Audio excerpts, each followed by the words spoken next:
First Assistant Secretary Alistair Cox of the Department of Foreign Affairs and Trade, the guest of honor, Deborah Ruiz, OAM, special guest Denise Ann Barry, Excellencies and members of the Diplomatic Corps, representatives from the Australian Institute of Aboriginal and Torres Strait Islander Studies, friends from the Academy and the Canberra community, ladies and gentlemen, good evening. I'd like to acknowledge the traditional custodians of the land on which we live tonight. I pay respect to elders past and present and extend respect to other Aboriginal and Torres Strait Island people present. Welcome to the exhibit, Reimagining Australia, Voices of Indigenous Australians of Filipino Descent, based on the book by Dr. Deborah Ruiz with Dr. Christine Choo. The Philippine Embassy in Canberra is very pleased to work again with the Department of Foreign Affairs and Trade of Australia in celebrating the 70th anniversary of the diplomatic relations between the Philippines and Australia.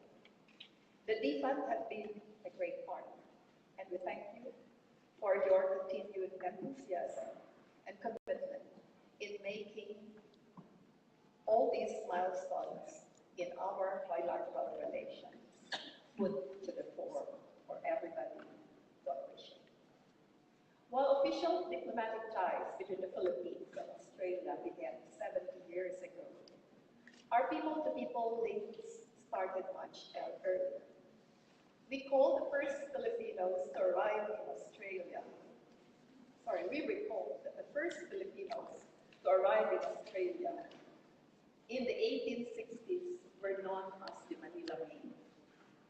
Today, we would like to tell you the stories of some of the Manila Men, who they are, where they live, the challenges that they had faced as young men far away from home, and their contributions to the development of a multicultural Australian society, as narrated by their descendants in Choo and Ruiz.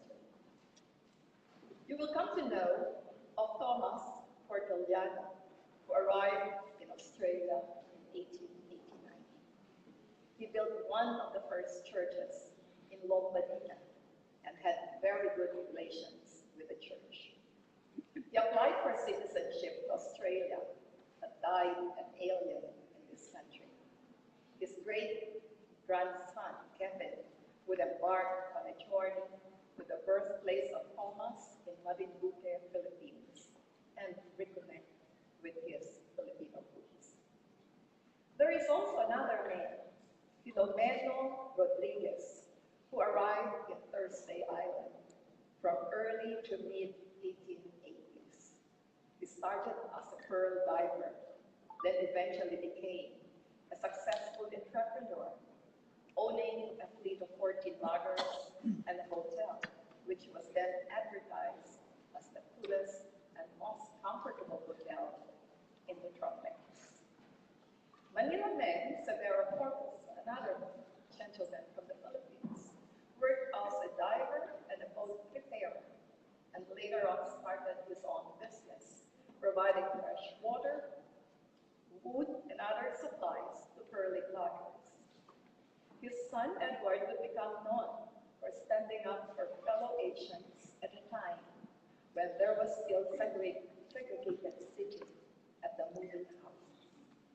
The Manila Men were mostly of Catholic faith, and they made strong and lasting links with Catholic missionaries and contributed to community building. Deborah and Kristen say that our book's narrators, the descendants of the Manila Men, tend to pay respect to their ancestral cultural inheritance. They mention industriousness, resilience, close family ties, musical gifts, and deep spiritual beliefs, among others, as traits they perceive as inherited from their Filipino ancestors. It strikes me that these traits are among the very core values that the Filipinos strongly uphold to this day. There are many more stories which are documented. I wouldn't want to steal the thunder from Deborah.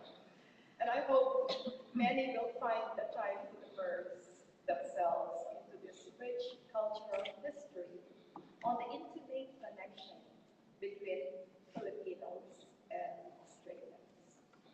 I first met them and Christine a few months after I arrived in Australia. Their stories were really inspiring, and that made us all the more enthusiastic to come up with something to put this to the public. This exhibit comes to life today, and with your participation.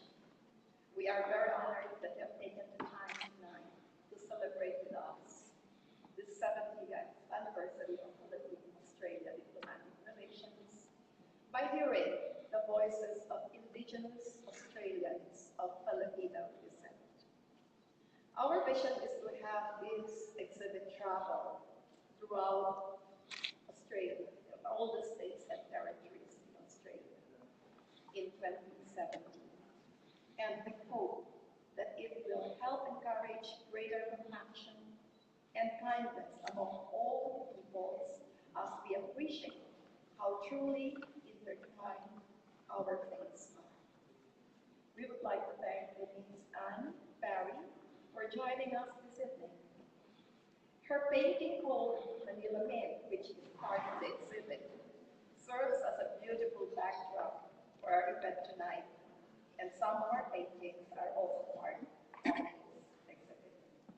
I wish to acknowledge the support provided by the ANU Filipino Association. These are students and professors at ANU who brought in their talents and creativity in designing this exhibit.